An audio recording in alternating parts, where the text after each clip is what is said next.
Since we're in the month of nightmares with the one and only Springwood Slasher, it makes sense. Let's go ahead and do a slasher tag. Hit the button. Let's get started.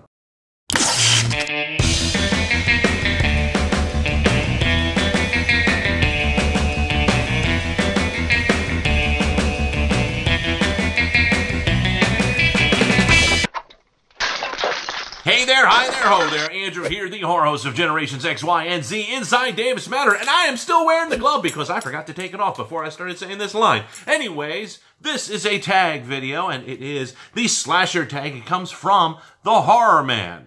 What's it, TheHORRORman? Well, it's a channel called TheHORRORman, and it is hosted by TheHORRORman. Oh, kind of like Andrew R. Davis is hosted by Andrew R. Davis.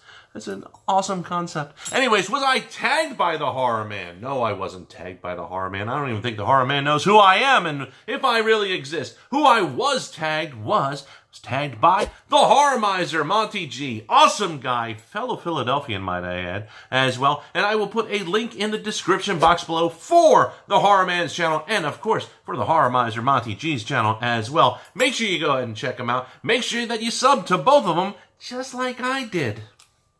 Let me give a quick shout out to the patrons of the channel. If you enjoy the channel and want to see me continue to make these videos, then I ask you to please consider pledging and becoming a patron of the channel, where you can gain access behind the scenes, have a group video chat with me, earn some merchandise, and be part of my creative process by voting on what is being created and the direction of the channel. But now let's get into the TheHORRORman slasher tag. And the first question is, what is your favorite standalone slasher film? Now, for those that don't know what a standalone slasher film is, it means there's no sequels, no prequels, no other movies. It's just a one-shot.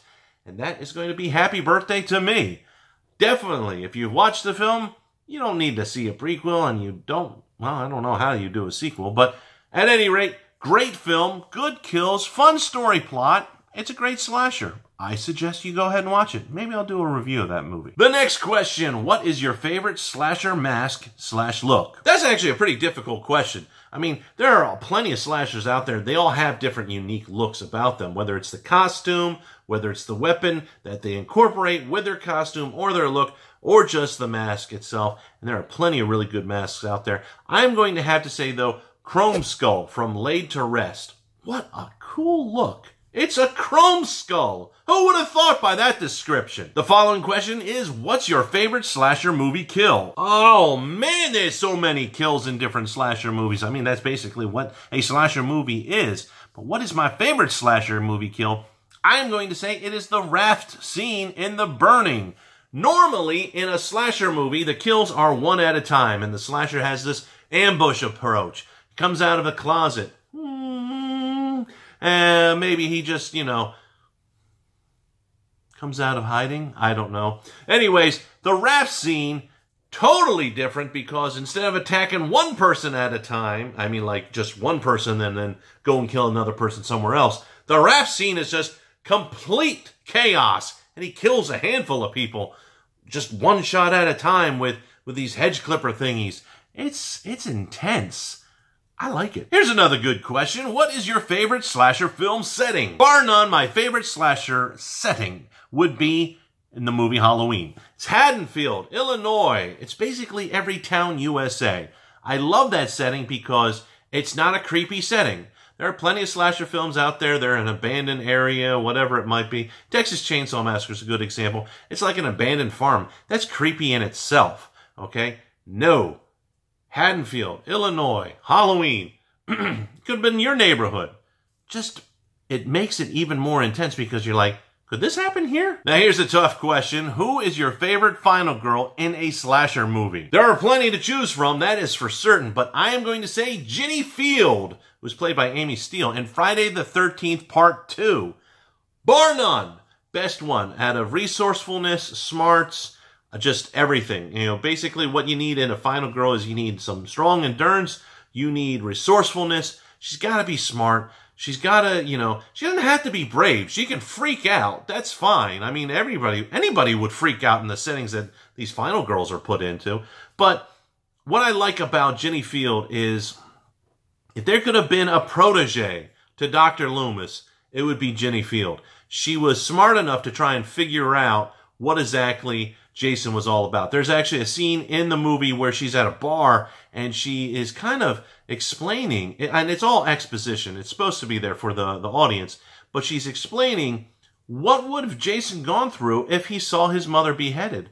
Things like that. I like that because, yeah, it's the exposition we need as an audience, but it was given in a delivery that it made the character, Ginny, have more character development at the same time. It wasn't just spouting off like they weren't reading a news article or looking up something in a library where you get exposition like that. This was actually a character that was in thought process and was explaining stuff. And I really liked that in the screenplay, and I really liked it from the actor as well. This could be a dangerous question to answer. What, in your opinion, is the most overrated slasher film? Now, I might get a little bit of heat on this one because some people might not consider it a slasher film. But Hostel is just overrated, in my opinion. From it came out to even now, there's still some really strong fans of the Hostel franchise.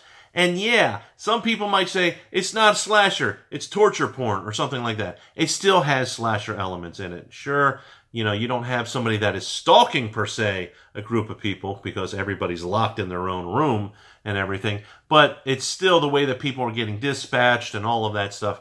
Still has very slasher type mentality to it. And I just think that that whole franchise is overrated. I don't understand why people loved it so much. And here is a great question to follow up with that. What, in your opinion, is an underrated slasher film? Now, normally I would have said The Burning because of the whole raft scene, but I've realized that The Burning is starting to get a little bit of a following on the internet. I think more people that see it, they're talking about it, suggesting it to their friends. So I'll have to go with something else. So I am going to go with Visiting Hours. If you have not seen Visiting Hours, man, oh man, you got to see this. The setting is basically in a hospital. Visiting Hours. But it is a slasher. It stars Michael Ironside and William Shatner. William Shatner in a slasher movie. Not just The Mask, the man. It's a good movie. Check it out. And lastly, a good, fun question to answer. What is your favorite gratuitous scene in a slasher movie? Now, I'm not a fan of gratuitous violence for the sake of gratuitous violence. I like to have my violence have a little bit of story behind it. Not just some random thing where somebody gets dispatched and you go, wow, that was rough. No, I want to have something there. I want it to mean something a little bit more. It could be poetic. It could be whatever. But if it comes out random just because it was violent and you're like, dang, man, that's okay for a moment, but then it kind of just leaves the scene. I'll give you an example. One of my favorites, well, not one of my favorites, it will be my answer for this one. The gratuitous violence of the ending of Wendell Dukes, my favorite character in the Belko experiment. Whew. It is gratuitous in the realm of over-the-top violence, but it was a long time coming if you watch the movie. You're like, yeah, it's going to happen eventually. You just didn't know when. And when it happens, you kind of go, I guess that was fitting. So there's my answers. So do you agree with me or disagree with me? Go ahead, leave a comment down below. And remember, like, share, subscribe, plus hit that bell icon so you get notified the moment I upload. And I will see you in the next video.